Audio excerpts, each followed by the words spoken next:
ආයුබෝවන් ඔබ සියලු දෙනාට සාදරයෙන් පිළිගන්නවා ICT පන්තියේ YouTube channel එකට. අද මම ඔයාලත් එක්ක කතා කරන්න හිතුවේ Python සම්බන්ධ ප්‍රශ්න දෙකක්. අපි ප්‍රශ්න වලට යමු. පළවෙනි ප්‍රශ්නේ තමයි යතුරු පුවරුවකින් ආදානය කරන සංඛ්‍යා තුනක සාමාන්‍යයගේ සොයා එම සාමාන්‍යයගේ 50 හෝ 50ට වැඩි නම් පාස් ලෙසත් 50ට අඩු නම් පේල් ලෙසත් ප්‍රතිදානය කිරීමට Python කේතයක් ලිවීම. හරි. අපි ගමු මේ සංඛ්‍යා තුන x y z කියලා. හරි. අපි මේ සංඛ්‍යා තුන මුලින්ම ඉන්ටිජර් බවට පරිවර්තනය කරගන්න ඕනේ. ඒ හින්දා අපි ලියනවා x සමානයි int. ඊට පස්සේ අපි වරහන් දාලා input කරන එක ලියනවා input වරහන් enter number. හරි වරහන් වහනවා. ඊළඟට ඒ වගේම අපි y එකත් ලියා ගන්නවා y සමානයි int වරහන් තුල input වරහන් enter number. මෙතන වරහන් දෙකම වැහෙන්න ඕනේ, මම වහලා නැහැ. වරහන් දෙකම වැහෙන්න ඕනේ. ඊළඟට z සමානයි int input වරහන් තුල enter number. ආයත් වරහන වැහුවා, තව සැරයක් වරහන වැහෙන්න ඕනේ. හරි. ඊට පස්සේ avg සමානයි x ධන y ධන z බෙදීම 3. හරි. එතනින් අපිට average එක ගන්න පුළුවන්. ඊළඟට අපිට condition එක දාන්න තියෙන්නේ if average greater than equal 50.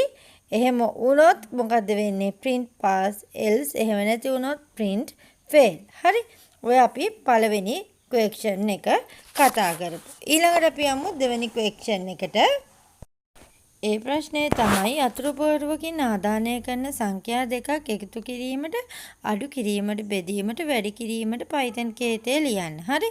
අපි මෙතන බලන්න x සහ y වල මුලින් අපි input එක ගද්දී වරහන් දෙකක් ඕපන් කරලා තියෙනවා. නමුත් අවසානයේ වහලා තියෙන්නේ එක වරහනයි. පොඩි mistake එකක් කියලා තියෙනවා. අනිත් වරහන මට වහන්න බැරි වෙලා තියෙනවා. enter number 1 කියන තැනින් වරහන වහලා තව වරහනක් close වෙන්න ඕනේ. enter number 2 කියන තැනනොත් වරහන වැහිලා තව වරහනක් ක්ලෝස් වෙන්න ඕනේ. හරි. අපි බලමු ප්‍රශ්නේ. එතකොට x සමානයි int වරහන් තුල input enter number කියලා අපි වරහන් තුල ලියලා තියෙනවා. තව වරහනක් ක්ලෝස් වෙන්න ඕනේ.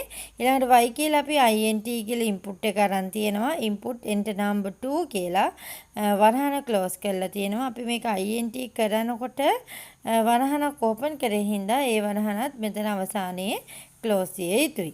ඊළඟට අපි ඔපරේෂන් එක කරන් තියෙනවා input කියලා enter operation. හරි. ඊළඟට අපි if operation equal ධන නම් එකතු කිරීම නම් මොකද වෙන්නේ? print කරනවා x එකයි y එකයි එකතුව. if operation equal ඍණ නම් මොකද වෙන්නේ? print කරනවා x වලින් y අඩු කරලා. if operation equal multiplication නම් print කරනවා අපි x වැඩි කිරීම y එක. ඊළඟට අපි බලමු මේක බෙදීම නම් ඔපරේෂන් එක print කරනවා අපි x y ගෙන් බෙදලා. හරි. ওই විදිහට තමයි අපි ඔකේ උත්තරේ ගන්නෙ.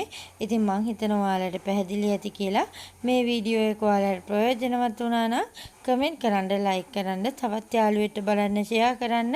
ඒ වගේම තාමත් ඔයාලා මගේ YouTube channel එක subscribe කරලා නැත්නම් දැන්ම ගිහින් ICT පන්තිය කියන YouTube channel එක subscribe කරලා ඒ ඉස්සරහා තියෙන bell icon එක press කරලා all කියන කමාන්ඩ් එක ලබා දෙන්න. ඉතින් අපි නැවතත් අලුත් වීඩියෝ එකකින් හමු වෙමු. රැඳී සිටියෝ ඔයාලා සියලු දෙනාටම ස්තුතියි.